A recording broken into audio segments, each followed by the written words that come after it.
Good morning, class!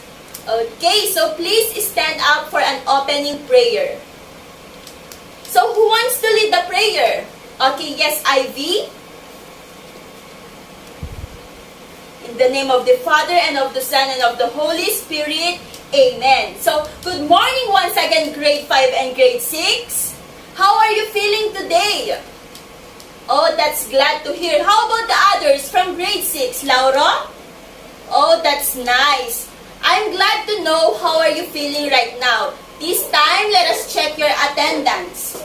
So, please say present if your name is called.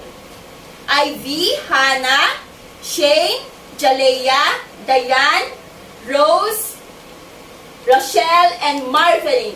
Oh wow, no one is absent today. Very good, class. Now let us check our classroom rules. Follow the directions the first time. Listen when others are speaking. Raise your hand before you speak. Work quietly and do not disturb others. Keep hands, feet, and object to yourself. Show respect for school and personal property. So always follow these rules, okay? Okay, so before we start our lesson, let's have a spelling and phonics drill. Class, I have here pictures that shows an action. You need to identify what action is shown on the picture. Understand? So bring out a clean sheet of paper.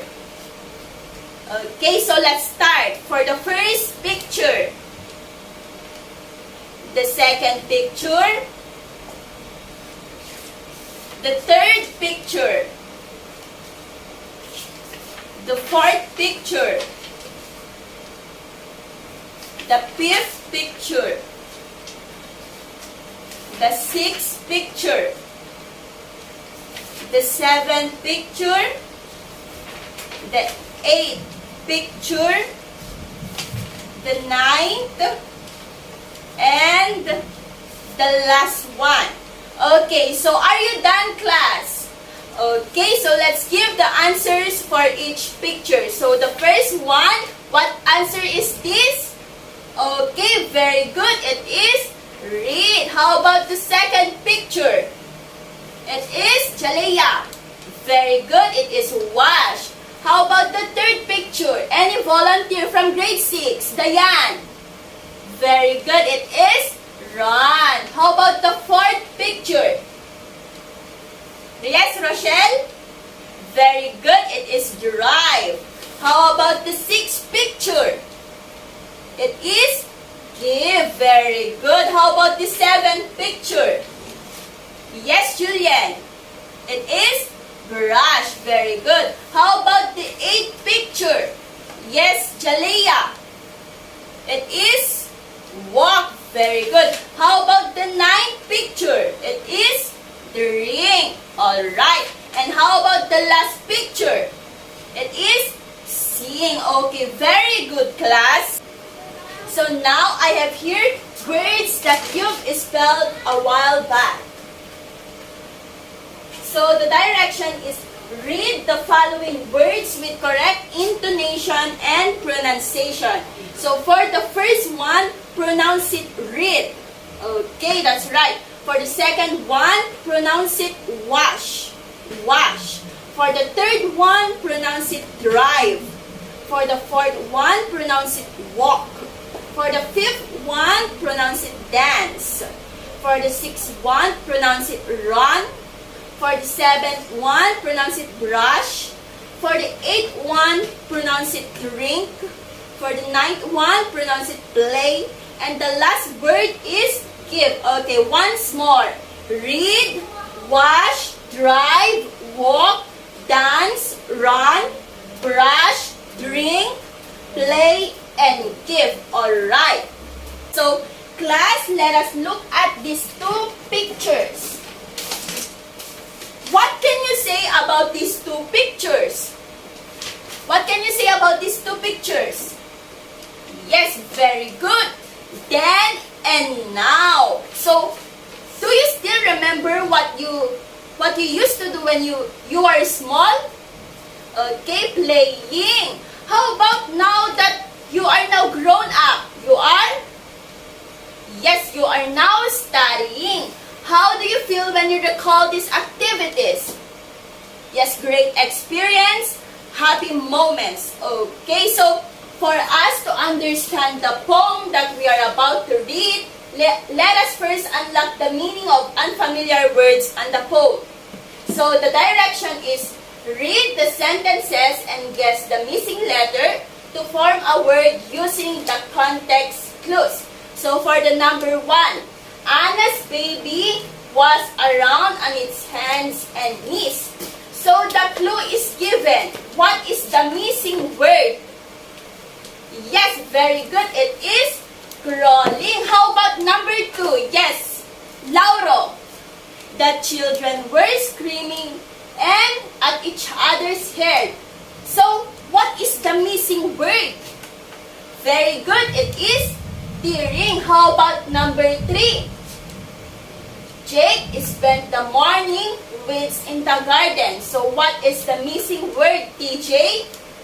Very good. It is pulling. Jake spent the morning pulling weeds in the garden. How about number 4? Any volunteer from grade 5? Yes. Jalea, stand with your feet wide apart. You're right. How about number 5? Daddy says I'm a Hazel. Grown men. Okay, very good class. Okay, so before we're going to read the poem entitled Then and Now, let us first fill out the graphic organizers that we do back then and the things that we do now. So place your answers in a clean sheet of paper and later on, we will gather your answers. So, what are the standards in oral reading a poem or a story? So, can you please read what is written on the presentation? Just read. Stand straight, read aloud and eyes on the presentation, pronounce the words correctly and clearly, and understand what you read. Okay, so now I'm going to read the poem entitled Then and Now, and after I read, you will read it as a class and then by groups. Understood? Okay, so then and now. When I was a child, I used to go from place to place, crawling with my hands and feet. I used to play with all my toys, tearing and pulling them apart. Now that I have grown, I would go wherever I want. Going with all my friends, I would join all kinds of games. So now it's your turn.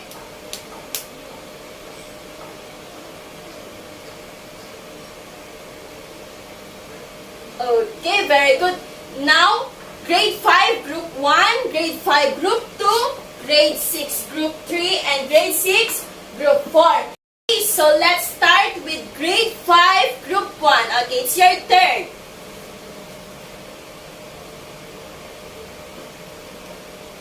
Okay, very good. How about the grade 5 group 2? Okay, begin.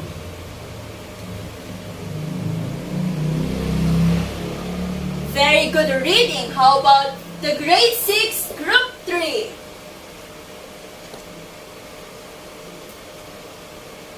Okay, very good. How about the last group from grade 6 group 4? Okay, very good class.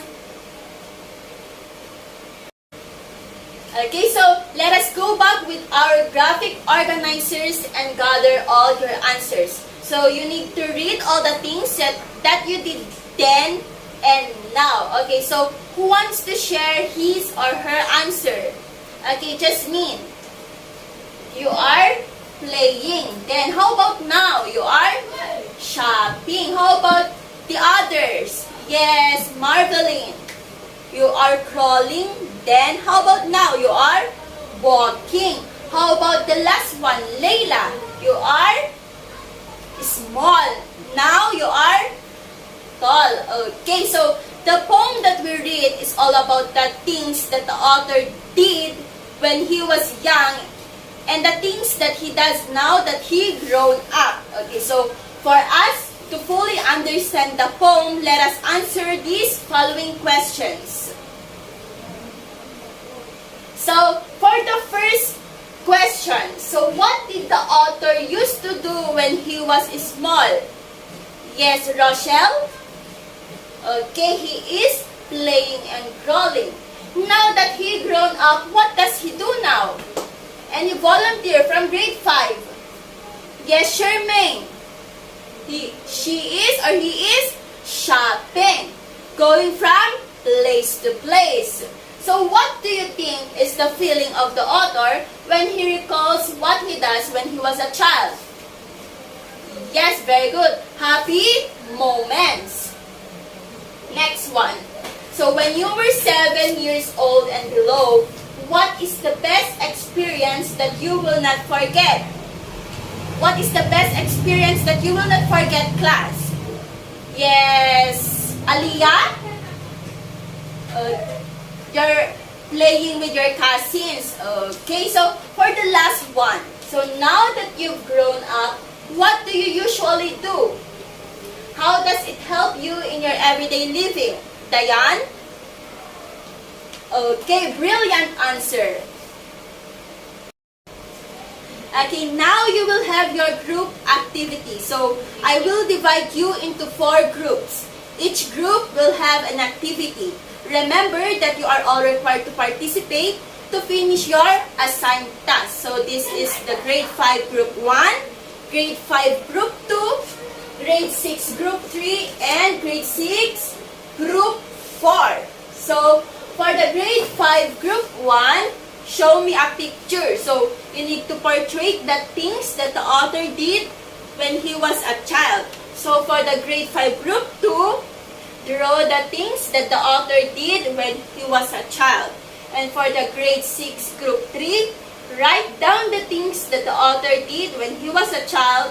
And for the last group, draw the things that the author always does now. So I'm giving you 10 minutes to work on your activity. So you may now begin.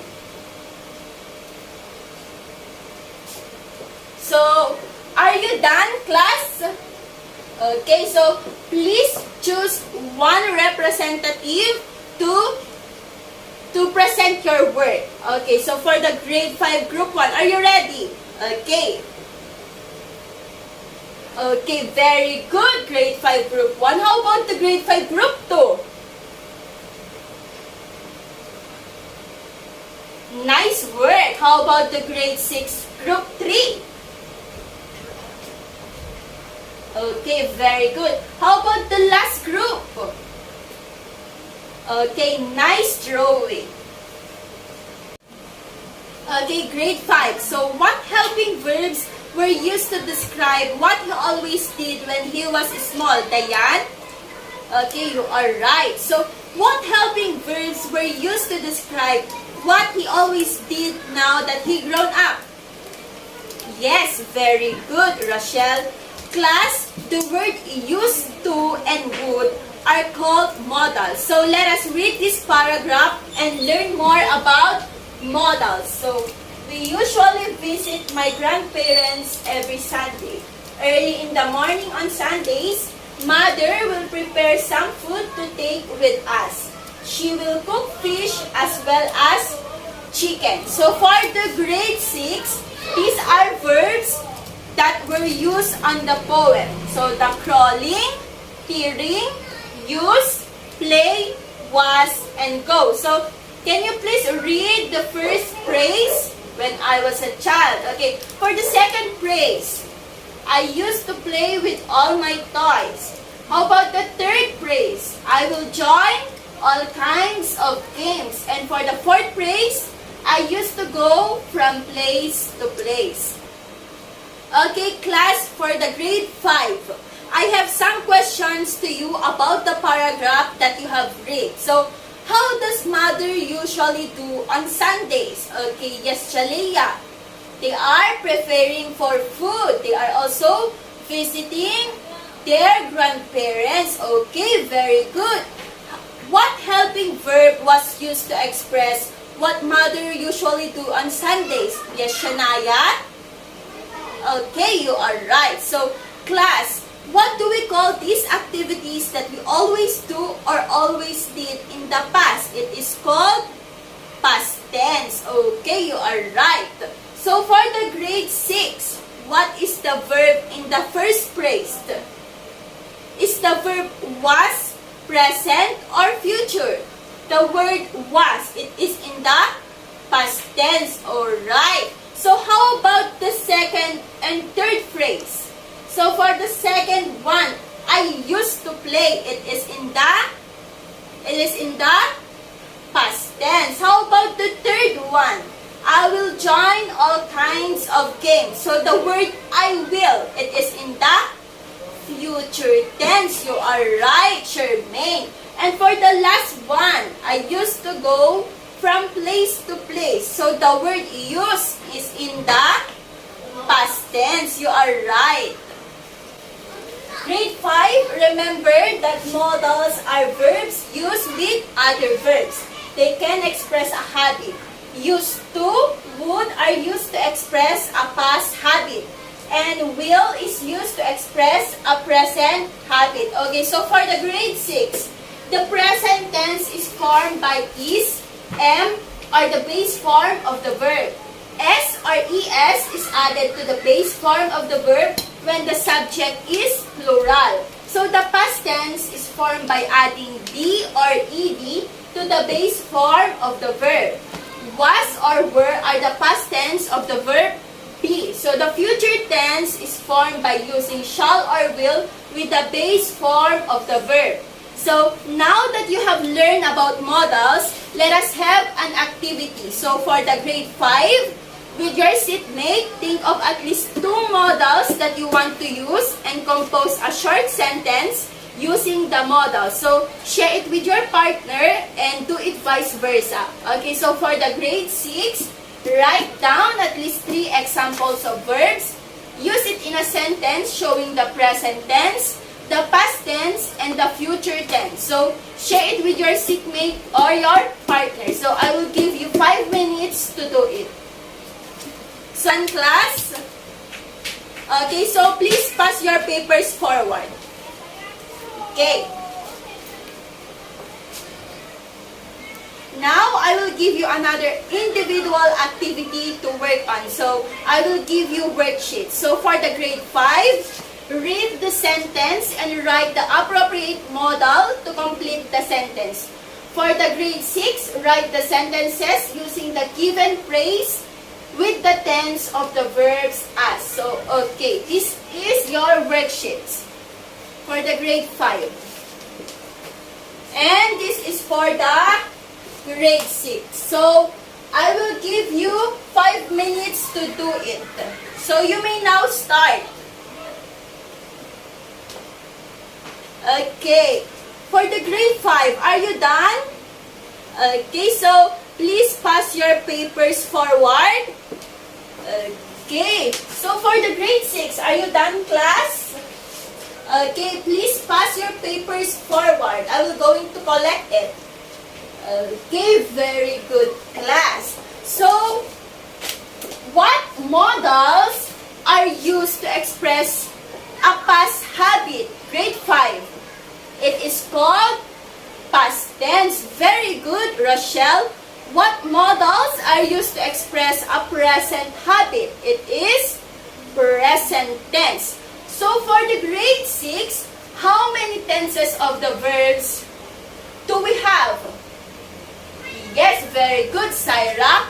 How do we form present tense and past tense? Yes, you are right. Okay, so I will give you another group activity. So, this is grade 5 group 1, grade 5 group 2, grade 6 group 1, and grade 6 group 2. So, for the grade 5 group 1 and grade 5 group 2, you need to place your answers in a whole sheet of paper. So, for the grade 5 group 1, when you were small, using the modal used to and would. Understood? Okay, so for the grade 5 group 2, your habit now using the modal will.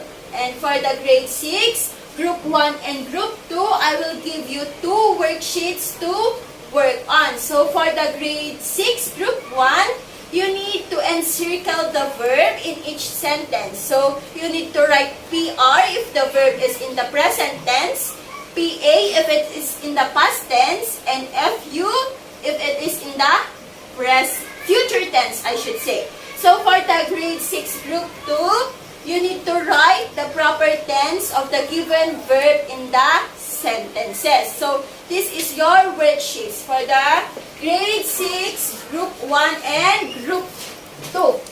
Okay, so remember that you are all required to participate because this is a group activity. So, you need to participate to finish your assigned task quickly. Okay? Okay. So, I will give you 5 minutes to work on your assigned task. So, are you done, grade 5? Okay, not yet. How about the grade 6? Are you done? Okay, so may I have your papers now? Okay, thank you so much, grade 6. Okay. How about the grade 5? Are you done, class? Okay, so please pass your papers forward. Okay, so thank you for your participation. Okay, grade 5 and grade 6, you will going to have a short quiz for today. Okay, so for the grade 5 and grade 6, you will going to have a short quiz for today. So for the grade 5, read the sentences and write the most appropriate modal for each. And for the grade 6, rewrite each sentence below using the correct verb in parentheses. So, I will going to give you 10 minutes to do it and place your answers in a half sheet of paper. Okay? Okay, you may now begin.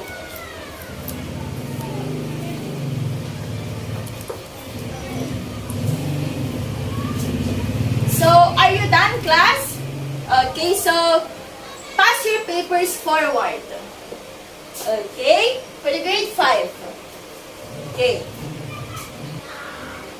Okay, class, for grade 5 and grade 6, please copy your assignment. Okay, so for the grade 5, copy this assignment on your notebook. And for the grade 6, please copy your assignment on your notebook also. So, are you done copying your assignment, class?